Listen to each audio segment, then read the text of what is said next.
너네 거짓말쟁이야? 새끼들아! 현재 울산에서 감독을 또 하고 있는데 리그도 어떻게 보면 대한민국의 미래인데 결과적으로는 제 안에 있는 무언가가 나오기 시작을 했습니다. 계속 저는 저한테 계속 질문을 했고 뭐 거기에는 제가 아까 말씀드렸던 두려움 그게 가장 컸고요. 어떻게 보면은 이게 제 축구 인생에서 마지막이라는 도전이 될 수 있다라는 생각도 했습니다. 너네 거짓말쟁이야? 새끼들아! 이번 우리 울산 팬들 그다음에 처용정사 이분들한테 사과의 말씀드리겠습니다. 죄송합니다. 네, 이것으로 홍명보가 진정한 의미에서 대한민국 축구의 레전드에 등극했습니다. 홍명보는 강력한 신념을 가질 때면 주변 소리에 귀를 닫고 밀어붙이는 감독이었습니다. 그의 표현을 빌리자면 그는 남의 지배를 받지 않는 사람이기 때문입니다. 뭐 저는 기본적으로 다른 사람들의 생각에 지배당하지 않습니다. 어떤 길이 옳은지에 대해서는 제가 분명히 판단을 할 겁니다. 해당 발언이 나온 배경은 2014 월드컵의 실패입니다. 의리축구는 시대를 관통하는 키워드로 남게 되었고 홍명보는 능력으로 정면 돌파를 시도했습니다. 홍명보 감독의 선수 기용 방식이 이른바 의리축구라는 별명으로 논란이 됐습니다. 특히 정성용, 박주영, 윤석영 이 세 선수는 올림픽 이후에 소속팀과 A매치에서 부진한 성적을 보였지만 계속 선발로 기용됐습니다. 박주영. 소속팀 경기에 나서지 못하는 선수는 뽑지 않는다는 선발 원칙을 깨트리며 너네 거짓말쟁이야? 새끼들아! 출전 시간이 최우선이라는 스스로 말했던 원칙을 깨트렸습니다. 소속팀 벤치를 달구던 박주영을 선발하며 생긴 비판에는 그 유명한 K리그는 B급 리그 발언으로 대답했습니다. 공교롭게도 의리 차출 당시 희생양이었던 선수 중 대표는 바로 박주호입니다. 그때의 박주호는 한국 풀백 역사상 가장 인상적인 비상을 거듭하고 있었습니다. 직전 시즌 마인츠에서 주전으로 우뚝 섰고 활약했습니다. 하지만 최종 명단에는 김진수와 윤석영이 뽑혔고 표면적인 이유는 박주호의 봉화지경 부상이었습니다. 박주영은 신기하게도 똑같은 봉화지경 부상 중에 있었지만 최종 명단에 합류했습니다. 반전은 월드컵을 앞두고 김진수가 부상으로 낙마했고 결국 봉화지경 때문에 뽑지 않았다던 박주호가 대체자로 발탁되었습니다. 결과는 브라질에서 박주호는 1분도 출전하지 못했고 윤석영은 전경기 출장에 크로스 성공률 0%라는 기록적인 결과를 남겼습니다. 박주영과 윤석영을 발탁했습니다. 의리 축구를 비꼰 패러디까지 등장할 정도로 팬들의 비판이 쏟아졌지만 홍 감독은 귀를 닫았습니다. 부정적인 시각을 가졌던 선수들이 그렇게 좋은 몸 상태를 보이지 못했기 때문에 결과적으로 홍 감독이 어느 정도는 일정 부분 책임을 안고 이제 가야 되는 상황인 것만은 맞습니다. 뭐 저는 기본적으로 다른 사람들의 생각에 지배당하지 않습니다. 아직 1년이나 더 임기가 남아있는 홍 감독은 자신의 거취에 대해서는 말을 아꼈습니다. 박주호 벤치 전락이 희대의 모순이라는 증거는 놀랍게도 월드컵이 끝나고 비로소 모락모락 피어나기 시작합니다. 당시 도르트문트 감독은 클롭이었고 그의 리버풀행이 사실로 밝혀졌습니다. 후임은 토마스 투헬로 결정되었고 도착하자마자 클럽에 요구한 새로운 선수 명단에는 박주호의 이름이 포함되어 있었습니다. 마인츠는 결국 2015년 8월 박주호의 이적을 승인하며 꿀벌 군단의 문은 활짝 열렸습니다.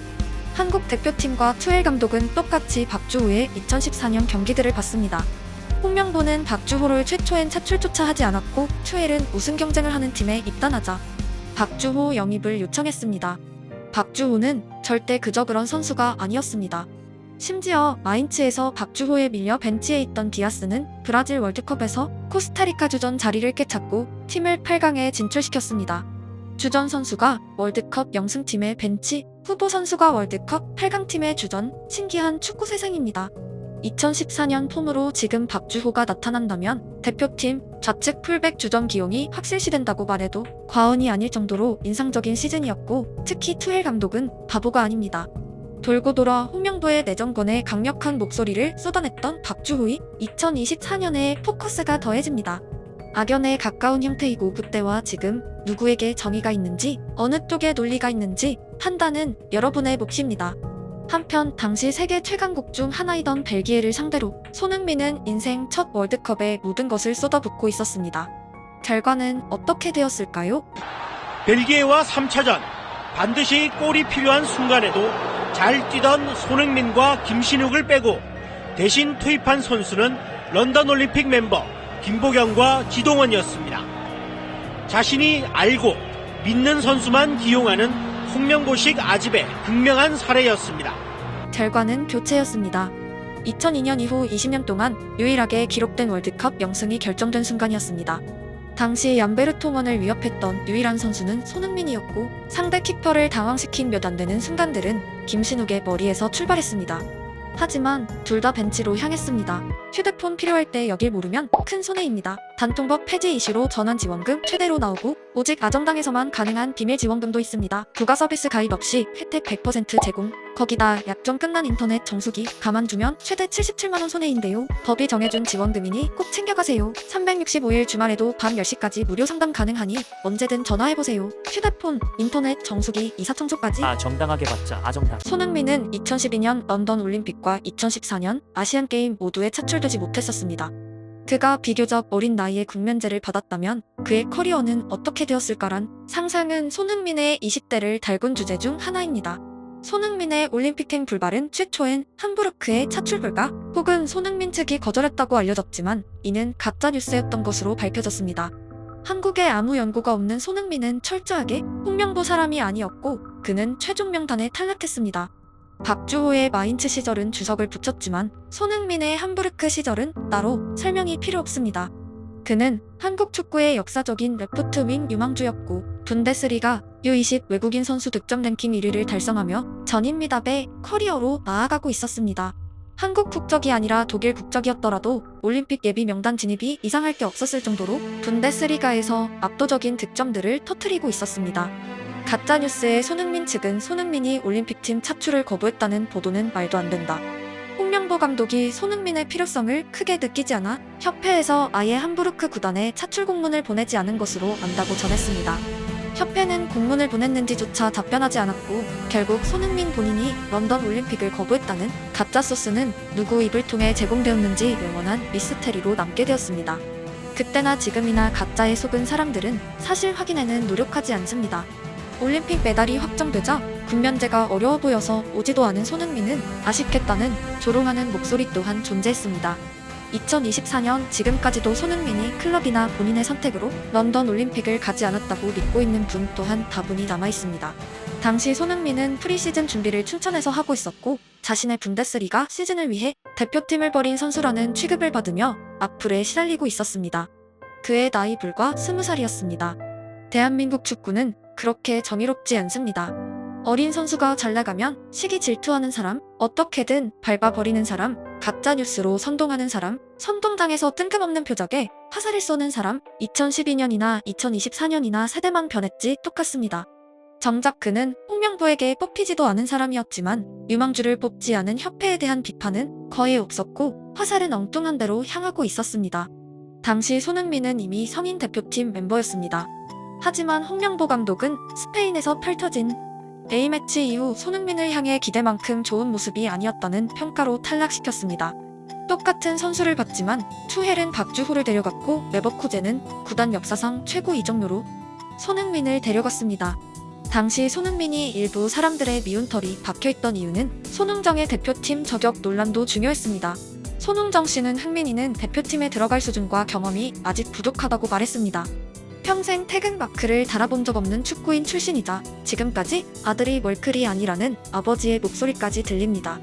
다음 날 언론에는 손흥정 손흥민 대표팀 차출 거부라는 기사가 뒤덮였습니다.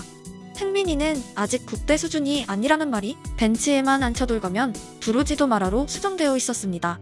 이후 손흥정은 주기적으로 당시 기사를 쓴 분들을 만나고 싶다고 억울함을 토로하지만 지금도 손흥민 영상 댓글에는 종종 대표팀을 거부했던 선수라는 표현이 보입니다. 손흥정은 국가대표란 자리를 높게 이야기한 것이라 분명히 말했고 같은 주제로 손흥민이 에이스가 된 이후에도 대들보라는 표현을 경계했습니다. 선동은 한 줄의 문장으로 가능하지만 이를 반박하려면 수십 장의 문서가 필요합니다. 유망주 때는 대표팀급 아니다. 주전이 되자 대들보는 아니다. 캡틴이 되고도 월클은 아니다. 그는 그냥 평생 똑같은 말을 반복하고 있습니다. 하지만 듣는 이가 어떻게 기사를 쓰냐에 따라 내용은 완전히 달라졌습니다. 각설하고 손흥민은 다시 홍명보를 만나게 되었습니다.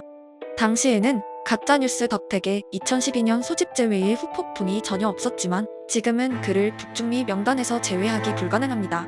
협회의 결정에서는 주력 선수와 감독의 시너지는 전혀 고려되지 않았고 울산을 버린 감독은 한국 축구를 위해서라고 답했습니다.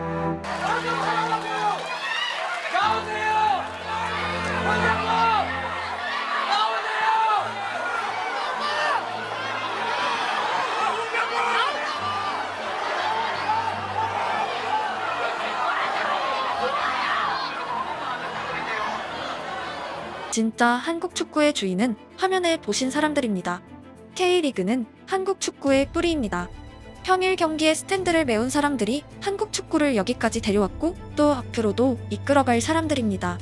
저 사람들의 박수는 한 명이라도 많은 아이들에게 나도 커서 축구 선수가 되고 싶다로 연결됩니다. 한국 축구는 완전히 표류하고 있습니다.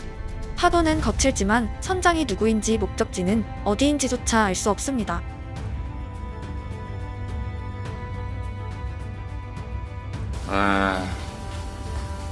사과의 말씀 드리겠습니다. 죄송합니다. 네, 이것으로